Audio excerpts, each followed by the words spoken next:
अहम खबर आपको दें, ऑपरेशन गजब लिल हक जारी है। पाक अफवाज के अफगानिस्तान में कामयाबी से फ़िज़ाई हमले जारी हैं।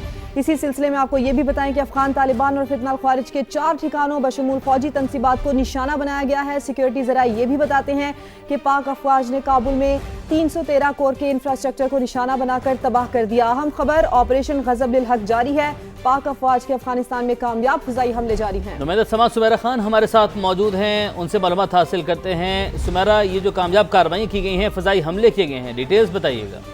जी बिल्कुल, बहुत अहम तफसीलात हैं। 12-13 मार्च की दरमियानी शब अफगान तालिबान और फितना ख्वारिज के 4 दहशतगर्द ठिकानों बशमूल फौजी तनसीबात को बहुत कामयाबी से निशाना बनाया गया है। इन हमलों में काबुल में 313 कोर के इंफ्रास्ट्रक्चर को निशाना बनाकर तबाह किया गया है। कंदाहार में तड़ाव के नाम से दहशतगर्द कैंप को कामयाबी से निशाना बनाया गया है। सिक्योरिटी जराये का कहना है कि कंदाहार में एयरफील्ड की ऑयल स्टोरेज साइट और इससे मुल्हिका लॉजिस्टिक इंफ्रास्ट्रक्चर भी तबाह कर दिए गए हैं। इसके अलावा एक और फिजाई हमले में सूबा पख्तिया में शेरनाव दहशतगर्द कैंप को भी निशाना बनाया गया है और अपने अहदाफ के हुसूल तक ये कार्रवाइयां गजब लिल हक के तहत जारी रहेंगी, ये कहना है सिक्योरिटी फोर्सेस का। ठीक है इसमें आपने अपडेट किया, आपका बहुत शुक्रिया। ऑपरेशन गजब लिल हक जारी है। पाक अफवाज की अफगानिस्तान में कामयाब फ़िज़ाई हमले, अफगान तालिबान फितना ख्वारिज के 4 ठिकानों बशमूल फौजी तनसीबात को निशाना बनाया गया है। पाक अफवाज ने काबुल में 313 कोर के इंफ्रास्ट्रक्चर को निशाना बनाकर तबाह कर दिया। आगे बढ़ते हैं। पाकिस्तान में पेट्रोल और डीजल की कीमतें मजीद बढ़ेंगी या नहीं, फैसला आज होगा। आलमी मार्केट में खाम तेल की कीमत $100 फी बैरल से ज़ायद। आलमी मार्केट में तेल की कीमतों में मुसलसल इजाफा जारी है। पाकिस्तान ने जेट फ्यूल पेट्रोकेमिकल मसनूआत की बरामद पर पाबंदी आयद कर दी है। हुकूमत के किफ़ायत जारी के इक़दामात। इस्लामाबाद में आज सरकारी छुट्टी है। मज़ीद बात करते हैं इस्लामाबाद में समा के नुमाइंदे ज़हीर अली से। ज़हीर, बताएगा क्या इतलात हैं, आज पेट्रोल और डीजल की कीमतों में इजाफा हो रहा है या नहीं, ज़रा क्या कहते हैं? देखें, इस वक्त की जो सूरत हाल है, अगर हुकूमत इंटरनेशनल मार्केट में जो प्राइसेस बढ़ रही हैं उसको सामने रखते हुए अगर 50% भी आयद करती है, उस पर सार्फिन पे बोझ आयद करती है, तो पेट्रोल और डीजल काफ़ी।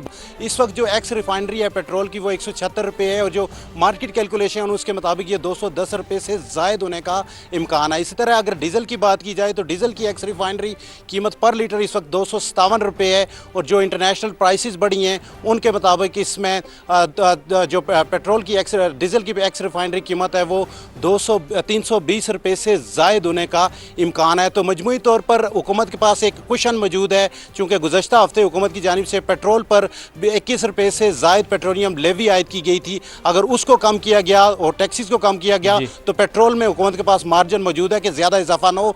लेकिन डीजल में अगर पेट्रोलियम लेवी को कम भी किया जाए तो उसके बावजूद डीजल की जो इंटरनेशनल मार्केट में प्राइसेस बढ़ी हैं उसको का 50% भी अगर सार्फिन पर बोझ डाला जाए तो डीजल की कीमत में ठीक ठाक इजाफा मुतवक्के है। हुकूमत ये कोशिश कर रही है कि मुतवक्के है, जबकि पेट्रोल की कीमत में हुकूमत के पास कुशन मौजूद है। ज़हीर, आपने अपडेट किया, आपका बहुत शुक्रिया। आलमी मंडी में खाम तेल की कीमतों में उतार चढ़ाव, अमरीकी और बरतानवी खाम तेल की कीमतों में मामूली कमी। बरतानवी खाम तेल की कीमत $100 फी बैरल से तजावुज़ कर दी। अमरीकी खाम तेल $95.4 फी बैरल पर फरोख्त हो रहा है। और मशरिक़ वुस्ता में भड़कते शोलों से एशियन स्टॉक मार्केट पर भी गहरे बादल छाए हुए हैं। कारोबार का आगाज मनवी रुझान से हुआ। जापानी स्टॉक मार्केट में 1.32% कमी देखी गई। जनूबी कोरियन स्टॉक में 1.82% कमी रिकॉर्ड की गई, जबकि हांगकांग की स्टॉक मार्केट में भी कारोबार का मनफी रुझान रहा। दौरान ट्रेडिंग 0.48% कमी देखी गई।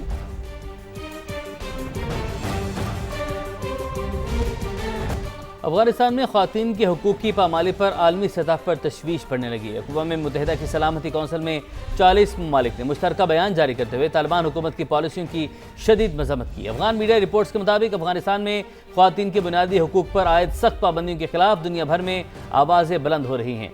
अक़वाम मुत्तहिदा की सलामती कौंसिल में 40 ममालिक ने मुश्तरका बयान में अफ़गान ख़वातीन के साथ यकजहती का इज़हार किया। मुश्तरका बयान में ख़बरदार किया गया है कि लड़कियों की तालीम और ख़वातीन के काम पर पाबंदियाँ अफ़गानिस्तान की मईशत और समाजी इस्तेहकाम को तवील मुद्दती नुकसान पहुँचा सकती हैं।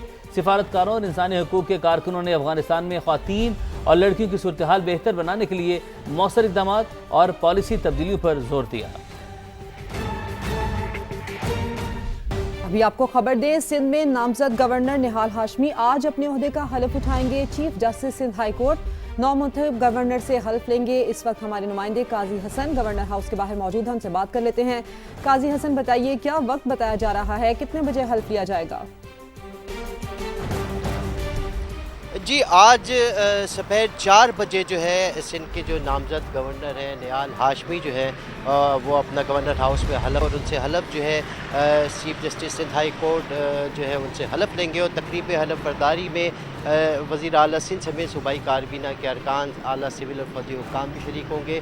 साबिक गवर्नर सिंध कामरान कसोरी जो अपने हलफ से ओहदे से मुस्ताफ़ी होने के बाद जो है वो फौरी तौर पर बैरून मुल्क उम्रे की अदायगी के लिए रवाना हो गए थे, जबकि आज नामजद जो गवर्नर निहाल हाशमी जो है गवर्नर हाउस में दोपहर 4 बजे हलफ अपने ओहदे का 35वें गवर्नर की हैसियत से ओहदे का अपना हलफ उठाएंगे और तकरीब हलफ दरबारी जो गवर्नर हाउस में मुनक्किद की जाएगी। जी काजी हसन, तफसील बताने के लिए आपका शुक्रिया। पीपल्स पार्टी का नए गवर्नर सिंध की तकर्री का खैर मकदम। शर्जील मेमन कहते हैं हमारा किसी से झगड़ा नहीं, नए आने वाले गवर्नर आइन के मुताबिक अपना किरदार अदा करें, सिंध हुकूमत भरपूर ताउन करेगी।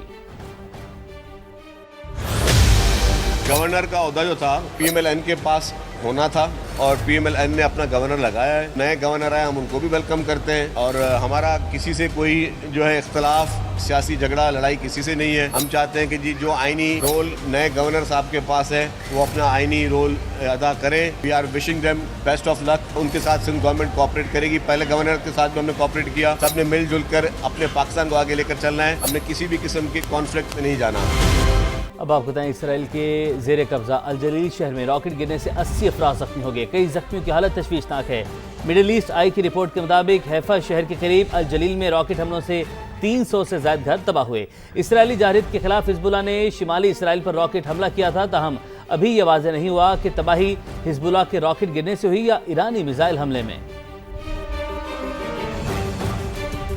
अब आपको ये बताएं कि फाइनेंशियल टाइम्स की रिपोर्ट सामने आई है। अमेरिका ईरान में हथियारों का कई साल का ज़ख़ीरा इस्तेमाल कर चुका है। ये रिपोर्ट ये बताती है टोमाहॉक जैसे महंगे मिसाइलों के ज़ख़ायर तेज़ी से कम हो रहे हैं। फाइनेंशियल टाइम्स में ये भी लिखा है कि अमेरिका में असलहे के ज़ख़ायर जंग के बढ़ते अखराजात पर तशवीश है।